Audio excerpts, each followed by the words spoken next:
আমি আজ আবার সেই ছোটোবেলার মতো প্রায় 14-15 বছর পর আমি যাচ্ছি রথ দেখতে।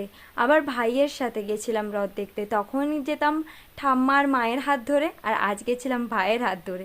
ভাইয়ের হাত ধরে না, ভাইকে হাত ধরে নিয়ে গেছিলাম। তো এটা না আমাদের বাড়ির এখানকারই রথ। যদি আমাদের বাড়ির এখানকার রথ তোমরা কেউ বুঝতে পারো কোথাকার, তো সেটাও কমেন্ট করে জানিও। তারপর আমি চলে গেছিলাম সন্ধেবেলায় আর একটা রথ দেখতে। তো এখানে রথ দেখতে এসেছিলাম রাত্রিবেলা, রথটাকে অন্ধকারে এতটা বুঝতে না পারলেও বাট সুন্দর সাজিয়েছিল সেটা বোঝা যাচ্ছিল। রথ টানা শুরু হবে, তাই জন্য ভিড়টা দেখো, দেখলেই বুঝতে পারবে। একদম মানে শেষ মাথা পর্যন্ত ভিড় ছিল।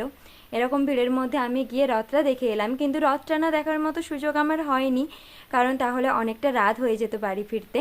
আর রথে তেলে ভাজা খাবো না সেটা তো হতেই পারে না, সাথে জিলিপি। তেলে ভাজা, জিলিপি, ফুচকা সব খেয়েই বাড়ি এসেছিলাম। ভালো লাগলে like, comment, share and subscribe করে দিও।